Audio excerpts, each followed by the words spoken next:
Gugu gaga, gugu gaga, gugu gaga. Oke, selamat siang teman-teman semua. Siang. Baik, pada kesempatan kali ini kita bertemu lagi di mata pelajaran bimbingan dan konseling. Tetapi sebelum mulai, kita mau berdoa terlebih dahulu. Ibu mau minta satu anak dong untuk memimpin doa. Silahkan, siapa? Oke, Mas Guntur silahkan memimpin doa. Oke, jadi sebelum memulai kegiatan hari ini kita berdoa terlebih dahulu. Berdoa dimulai. Doa selesai. Baik, terima kasih. Pada kesempatan kali ini kita akan membahas mengenai tes bakat yang sudah teman-teman laksanakan di beberapa waktu lalu. Kan kemarin teman-teman udah ngerjain 3 tes ya, ada dari tes intelijensi, tes bakat, dan tes minat. Tapi khusus hari ini kita mau membahas tentang tes bakatnya terlebih dahulu. Nah, oke, untuk yang pertama, teman-teman tahu nggak bakat sendiri itu apa? Bakat itu apa? Siapa mau? Tidak, Bu. Saya tahu. Boleh, silahkan dijawab. Bakat itu kemampuan yang kita miliki sejak lahir. Oke, bagus. Tepuk dulu. Jadi yang mungkinnya ibu dong, silakan menjawab juga. Selain jawaban yang sama kayak Mbak Tita. Saya sepakat sama Mbak Tita sih, Bu. Loh, kok sepakat gak ada pendapat lain berarti? Kan udah sesuai. Oke, Mbak kan gak ada. Oke, kayaknya. Oke, baik. Jadi benar sekali yang dikatakan Mbak Tita, bakat merupakan kemampuan alami yang dimiliki oleh individu untuk melakukan sesuatu secara lebih unggul atau lebih ahli gitu teman-teman daripada orang lain. Bakat itu ada macam-macam dan bisa menjadi sesuatu yang luar biasa kalau kita asah dan kita latih. Jadi kalau cuma dipendam aja, itu nggak bakal menghasilkan sesuatu. Oke, kita mau membahas soal tes bakatnya dulu yang teman-teman sudah laksanakan kemarin. Di dalam tes bakat itu ada 7 subtes yang teman-teman sudah laksanakan. Ini ada gambarnya ibu berikan. Yang pertama kita mau bahas secara cepat aja. Bakat verbal merupakan kemampuan seseorang dalam berbahasa. Jadi kalau teman-teman itu fast learner di dalam bidang bahasa, seperti teman-teman mudah untuk menerima informasi dalam bahasa asing atau menyampaikan bahasanya, itu berarti teman-teman memiliki bakat di bidang verbal. Lalu yang kedua ada bakat numerikal. Ini udah ada gambarnya 1, 2, 3. Berarti apa teman-teman? Benar, angka benar berhitung, betul. Matematika. Betul. Nah, jadi orang-orang yang biasanya bakat di bidang numerikal ini bisa diidentifikasi dari kepintaran dia di matematika. Nah, itu berarti dia memiliki kemampuan yang lebih untuk berhitung atau menghitung angka-angka. Lalu yang ketiga ada bakat skolastik. Nah, di sini itu gampangnya seseorang yang memiliki kemampuan dalam akademik umum. Jadi dia nggak hanya pintar atau pandai di satu akademik saja. Semisal dia nggak cuma pintar di bahasa Indonesia nih, tetapi secara rata dia bisa pintar di matematika, fisika, dan lain sebagainya. Itu disebut dengan bakat skolastik. Lalu yang keempat ada bakat abstrak. Adakah yang tahu bakat abstrak ini apa? Dari gambarnya dulu deh, ini ada ya? Benar, ada lagi? Benar, abstrak itu kan nggak beraturan ya teman-teman. Benar kan? Jadi abstrak ini merupakan kemampuan seseorang dalam penalaran logisnya dengan pola atau bentuk. Jadi biasanya identifikasinya orang ini imajinatif. Dia bisa membayangkan sesuatu, misal mendengar deskripsi tentang ini, dia bisa membayangkan, oh ini kayaknya dia mendeskripsikan tubuh seperti itu. Selanjutnya yang ke 1, 2, 3, 4, 5 adalah bakat kecepatan dan ketelitian klerikal. Di sini adalah kemampuan seseorang dalam mengelola administratif, biasanya data-data atau mungkin yang pintar di bidang akuntansi biasanya. Lalu yang keenam adalah bakat mekanik. Waduh, teknik mesin ini ya biasanya. Wow. Jadi orang yang memiliki bakat mekanik ini berarti seseorang yang memiliki kemampuan atau pemahaman lebih di bidang mekanik atau biasanya itu di bidang fisika. Lalu yang terakhir atau yang ketujuh adalah bakat relasi ruang. Nah, di sini tadi kan abstrak ya. Kalau di sini ruang, ada yang tahu nggak? Kalau yang di sini kan imajinatif ya. Kalau yang di situ apa ya? Membuat ada bentuknya. Betul, ada bentuknya, benar banget. Jadi di dalam bakat relasi ruang ini merupakan kemampuan visual spasial. Jadi dia bukan hanya bisa membayangkan, tapi dia juga bisa membentuk atau membuat sesuatu itu di bentuk visual dan ruangnya. Seperti itu. Jadi kalau yang ini imajinatif ini udah bisa mengimplementasikannya. Seperti itu. Nah, ini yang ditunggu-tunggu. Kita akan melihat hasil data tes bakat dari teman-teman semua. Yeay. Wow. Apa itu Bu? Banyak yang tinggi ya ini bar-bar abu-abu. Tapi teman-teman tahu nggak kalau bar-bar abu-abu yang tinggi ini bukan berarti kemampuannya tinggi. Di sini ada kategorinya. Untuk bar yang warna biru itu artinya tinggi. Berarti kemampuan dia dalam suatu subtes itu tinggi atau suatu bakat itu tinggi. Lalu kalau yang orange ya ini, orange itu kategorinya sedang, sedangkan yang abu-abu malah yang rendah, teman-teman. Jadi bisa disimpulkan kalau mayoritas kelas ini itu berada pada kategori rendah, pada aspek verbal, terus numerikal, skolastik, mekanik, dan KKN ini ya. Tapi ada kabar baiknya teman-teman. Di sini ada yang berwarna biru kategori yang tinggi di relasi ruang dan abstrak. Jadi teman-teman di sini di kelas ini rata-rata memiliki kemampuan bakat di bidang abstrak dan relasi ruang. Jadi teman-teman di situ ada imajinatif. Terus nggak cuma itu, teman-teman juga bisa mengimplementasikannya. Jadi nggak cuma disimpan di otak, tetapi juga bisa membuat sesuatu. Yeay. Oke, sudah paham? Ada yang mau ditanyakan dari hasil interpretasinya?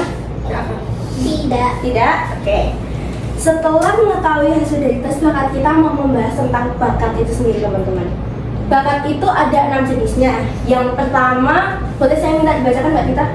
Bakat intelektual umum adalah seseorang yang mempunyai taraf intelijensi yang tinggi, memiliki daya konsentrasi yang tinggi, mandiri dalam belajar dan bekerja, serta menunjukkan prestasi sekolah yang menonjol.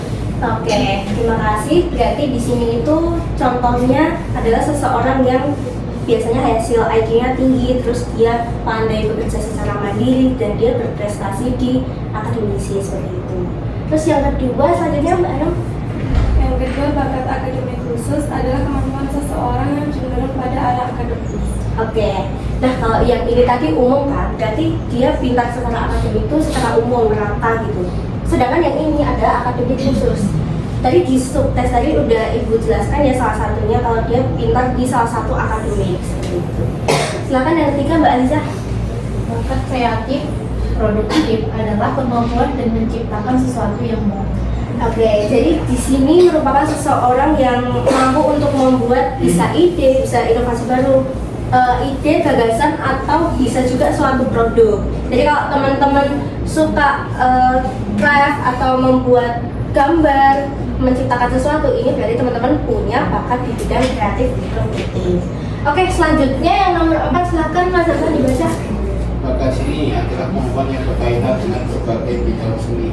Nah, yang nomor 4 ini orang yang nyeni, teman-teman. Jadi kalau orang yang sukanya di bidang musik, main alat musik, terus nyanyi, nari, mungkin di sini Ibu dengar banyak ya dari teman-teman yang senang di bidang seni ini berarti kalian memiliki kemampuan yang lebih di bidang seni.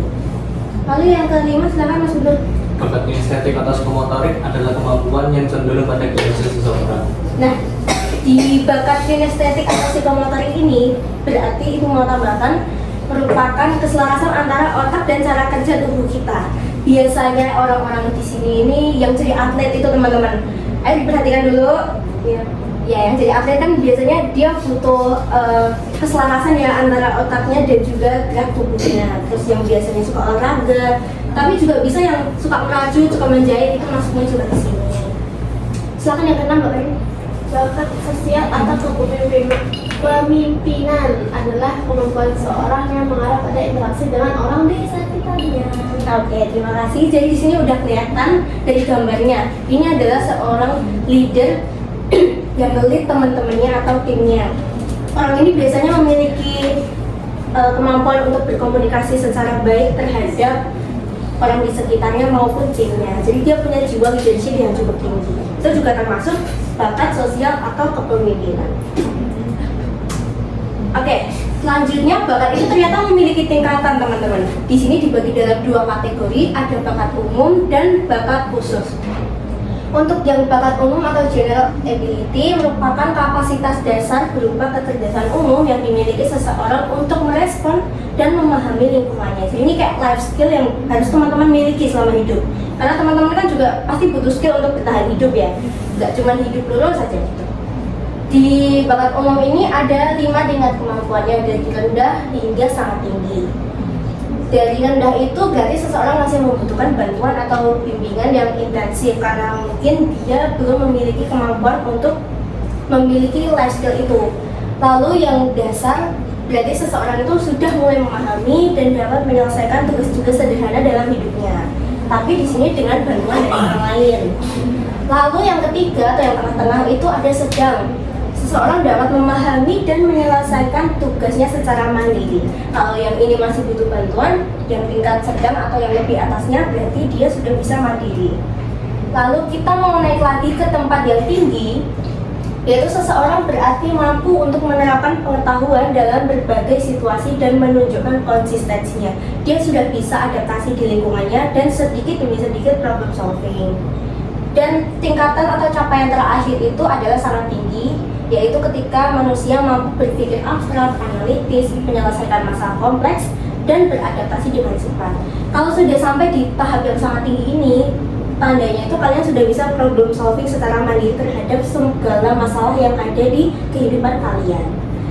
Nah tentunya ini agak ketutupan ya, Ibu juga kurang tahu caranya nurunin gimana. Tapi ada beberapa aspek yang dapat menunjang adanya bakat umum ini. Yang pertama adalah penalaran, lalu juga pemahaman, bisa pemahaman umum maupun khusus, lalu pemecahan masalah atau problem solving, daya ingat manusia, serta konsentrasi dalam mengerjakan sesuatu. Oke, kita mau beralih ke kategori yang kedua. Kalau tadi ada umum, sekarang ada bakat khusus atau special ability, yaitu merupakan potensi unggul atau spesifik pada bidang tertentu seperti musik, seni, logika matematika maupun bahasa. Tingkatannya sama dari rendah ke sangat tinggi, tetapi kalau di sini lebih ke minat dan bakatnya teman-teman. Ini perlu Ibu jelasin nggak? Yang kategori ini, atau teman-teman sudah paham? Sudah, karena kurang lebih sama seperti ini ya, hanya saja ini kan umum, kalau ini lebih dispesifikasikan.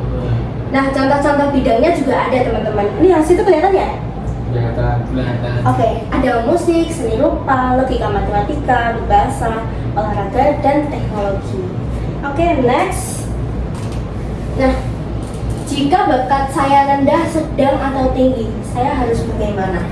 Ibu mau tarik satu kesimpulan dari yang hasil tes data tadi. Salah satu yang rendah di rata-rata kelas ini kan tadi numerikal ya. Kalau ketika kalian tahu saya mendapat persentase yang rendah di bidang numerikal, saya harus bagaimana? Ibu mau satu jawaban dari kubu kanan dan satu jawaban dari kubu kiri. Silakan. Tahan dulu, boleh. Mungkin antara Mbak Kanya atau Mas Hasan ya yang tadi belum jawab. Oh, tadi boleh. Jika bakat saya rendah di bidang numerikal, iya, yang perhitungan tadi, saya harus rendah tinggi. Saya harus bagaimana? Ini kalau tadi contohnya kan Ibu ambil yang numerikalnya rendah, gitu. Saya harus bagaimana ya kalau numerikal saya rendah? Temannya boleh dibantu, boleh diskusi. Kalau dari saya, walaupun di numerikal saya rendah, tapi kan di bidang yang lain belum tentu rendah. Jadi saya tidak mau berkecil hati karena ya walaupun memang rendah, tapi yang aspek lainnya saya tidak ada. Oke, berarti Mbak Kali sudah paham bahwa memang kemampuan atau kapasitas Mbak Kali bukan di bidang numerikal itu ya. Tepuk tangan teman-teman. Next, sebelah kanan siapa yang mau menjawab? Kalau saya sendiri semisal kategori numerikal yang rendah, mungkin karena saya sudah menyadari itu saya rendah itunya, mungkin saya lebih menghindari ke mungkin cita-cita yang berkaitan dengan numerikal. Namun tetap mampu atau belajar di bidang yang mungkin lebih saya ampuh. Oke. Itu ada tambahan dari Ada tambahan? Kalau saya, kalau misalnya medical nggak bisa, saya ikut les dulu. Tapi saya tetap sesuai yang saya mau kayaknya. Oke, berarti kalau di kubu kanan ini berarti udah ada usaha-usahanya ya. Sama ini ada sih. Mbak Aziz juga ada. Oh kayak Bu Desakon kayak itu tadi. Iya, Iya, nggak ada. Tadi kan kalau Oke. kita ada mungkin udah tahu medicalnya rendah, kita jangan yang ke situ gitu loh Bu, kayak menghindari aja gitu. Walaupun di kehidupan sehari-hari kan kita nggak bisa lepas dari hitung-hitungan angka, jadi kayak kata Mbak Ani tadi bisa belajar lagi gitu. Oke. Nanti naik persentasenya dikit. Oke, ini ketiganya jawab semua atau kanan dari teman-teman? Kita aja jawabannya. Sudah cukup. Ini tadi ada yang menyadari potensi lain, ada yang mengusahakan tetap ya potensi itu walaupun mungkin di hasil ini presentasinya tadi rendah, tapi hasil dari ini tadi bukanlah segalanya teman-teman. Nah, tadi kan contohnya kalau bakat saya rendah ya, sekarang ibu mau tanya siapa ya? Tanya siapa? Yang belum. Yang belum Mas Hasan ya kayaknya. Oke, Mas Hasan, menurut Mas Hasan kamu punya bakat di bidang apa kalau yang di sini? Ambil yang di sini aja. Yuk. Anu, Di situ Bu. Kelihatan? Suruh maju. suruh maju. Mau presentasi nanti. Aku bakatnya di bagian kayaknya deh. Kemarin itu kalau nggak salah di bagian akademik khusus sama bakat kinestetik psikomotor. Oke, dari dua ini kan Mas Hasan udah tahu kalau bakat aku itu ada di akademi khusus dan kinestetik atau psikomotorik. Terus apa sih yang kamu lakukan untuk mengembangkan bakat kamu itu? Kalau di bakat akademik khusus dari saya sendiri ya ini sih Bu, apa namanya, kan saya ada beberapa saya ada kemampuan yang cenderung ke arah akademis kan ya, jadi ya lebih mungkin lebih diuntungkan dikit ya kalau dalam belajar gitu, jadi ya belajar gitu aja sih Bu. Oke, jadi mengusahakan lebih Iya. untuk belajar terus ya. Iya. Kalau yang di kinestetik ini? Kalau kinestetik dan psikomotor itu mungkin kalau dari saya tuh lebih ke ini sih Bu, apa ya, kan suka kayak olahraga gitu kan Bu ya. Nah mungkin juga bisa di apa namanya ditingkatkan lagi gitu. Sering latihan gitu nggak? Iya. Oh iya, olahraga apa? Apa ya, renang lah, renang. Oh renang, wih keren banget teman-teman. Oke, terima kasih sharingnya. Tepuk tangan dulu untuk Mas Hasan. Kok nggak ikhlas gitu kan teman-teman? Oke, terima kasih untuk sharingnya. Nah, ini yang kubu kanan belum berbicara, tapi kan tadi tiga-tiganya udah bicara ya. Ibu punya ini, kalian pilihnya lewat ini.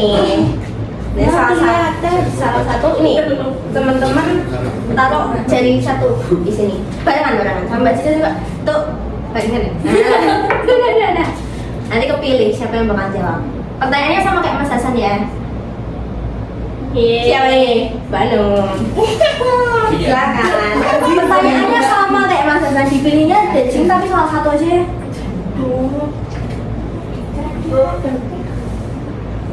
Nyanyi gak sih? Oh, sisi nyanyi. Baru suka nyanyi. Kemarin kamu sosial kepemimpinan. Yang itu yang bakat kreatif produktif itu apa ya Bu tadi, maaf? Ini bisa senang untuk membuat sesuatu. Iya, saya itu sih. Oh, Bandung suka bikin apa? Program baru. Apa ya? Yuk, biarkan teman kalian itu untuk berpikir dulu jangan diganggu. Tenang, Aku kan suka melakukan hal-hal baru. Oh iya. Membuat hal baru. Iya. Kalau saya suka di tempat baru sih Bu. Saya suka traveling. Terus saya juga suka bikin. Saya suka menggambar dan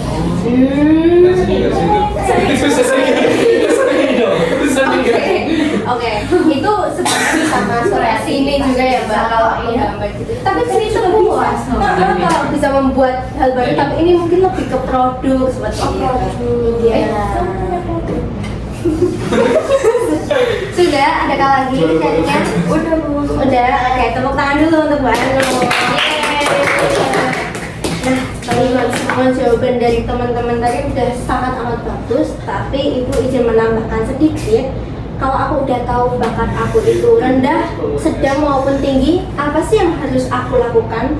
Untuk yang pertama, Ibu mau memberikan opsi, yaitu hasil tes bakat itu merupakan langkah awal untuk mengenali potensi dari diri teman-teman. Jadi jangan dianggap itu adalah vonis akhir. Jangan dianggap kalau itu adalah akhir dari segalanya, kalau bakatku cuma paten di situ. Enggak, karena bakat itu bisa bertambah maupun berkurang. Bisa bertambah kalau terus dilatih, diasah, tapi juga bisa berkurang ataupun hilang kalau dia nggak dilatih dan disupport oleh lingkungannya. Seperti itu, karena kita tuh patut bersyukur loh, kita udah tahu kan hasilnya tadi, berarti setidaknya kita punya gambaran, oh aku ahlinya di bidang ini. Seperti itu. Terus yang kedua, ini berkaitan sama Ibu. Temui guru BK untuk konsultasi lebih lanjut. Karena ayo teman-teman diperhatiin dulu, tinggal dikit ini. Nah, disarankan seperti ini, kenapa? Karena salah satu tugas guru BK itu merupakan membantu siswa atau teman-teman ini dalam mengenali potensi dirinya teman-teman. Jadi jangan ragu, jangan bimbang. Kalau teman-teman bingung sama sesuatu, silakan datang ke ruang BK. Tapi alangkah baiknya janjian dulu, oke? Nah, yang terakhir ini ada sedikit quotes. Ingat kalau setiap bakat itu bisa diasah dengan usaha dan latihan yang konsisten. Kayak contohnya Mas Hasan tadi kan udah melatih terus kan, walaupun sedikit, tapi setidaknya itu adalah progres. Oke, dari segala materi dan hasil yang Ibu paparkan tadi, Ibu mau 2 anak untuk menyimpulkan dari kegiatan hari ini. Ayo ini kayaknya udah diskusi ya untuk kesimpulan pada hari ini ya. Mereka Ibu, ya satu-satu biar fair. Nggak bisa. Mau pakai mainin lagi ya Mbak Tika? Oke. Kesimpulan selama materi ini, dimana kita bisa mengenali potensi diri itu dengan langkah awal seperti tadi itu tes bakat, atau mungkin mencoba hal-hal baru, mencoba hobi baru. Terus semisal kita bingung mau milih apa ke depannya, kita bisa konsul ke guru BK. Oke, sudah? Sudah. Nice, bagus banget. Tepuk tangan lagi.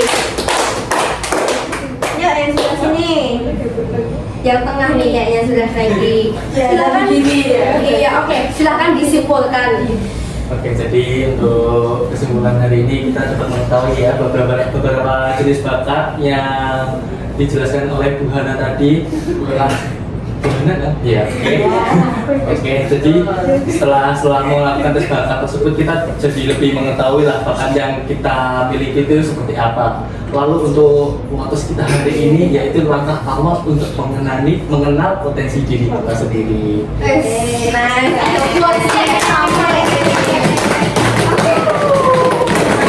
Udah cukup. Terima kasih yang sudah memberikan kesimpulan. Benar kalau setiap orang itu memiliki porsinya masing-masing dalam bakat maupun minat. Nanti yang minat kita sampaikan kapan-kapan. Nah, asesmen bakat tadi jangan dijadikan patokan ya guys. Sekali lagi jangan dijadikan patokan untuk menentukan masa depan kalian, karena bisa jadi masa depan kalian tidak selaras dengan itu, malah selarasnya dengan minat kalian. Seperti itu. Oke, sudah. Ini Ibu punya video. Kalau orang sudah menemukan bakatnya, dia akan menemukan jalan untuk berkembang dengan baik, dan secara tidak sengaja dia itu sudah berinvestasi untuk dirinya dengan baik juga. Itu yang mahal gitu. Mengenal diri sendiri itu sekarang sesuatu yang mahal ya. Itu kan bukan sebuah barang produk yang bisa dibeli ya. Tapi kalau kita bisa mengenal diri kita tidak akan repot dengan urusan orang lain di luar. Kita akan fokus terus bagaimana memperbaiki diri, mengembangkan kapasitas kita, mencari jalan, melihat ini, melihat itu, dan kita mau mengakomodir diri kita kan untuk belajar. Oke, sudah selesai teman-teman. Ibu mengucapkan amat banyak terima kasih bagi teman-teman karena sudah mau berpartisipasi aktif pada kesempatan hari ini, sehingga kita tadi interaktif banget teman-teman pembelajarannya. Semoga teman-teman bisa paham dan mengerti apa yang Ibu sampaikan. Baik, sekian materi dari Ibu untuk hari ini. Terima kasih. Terima kasih.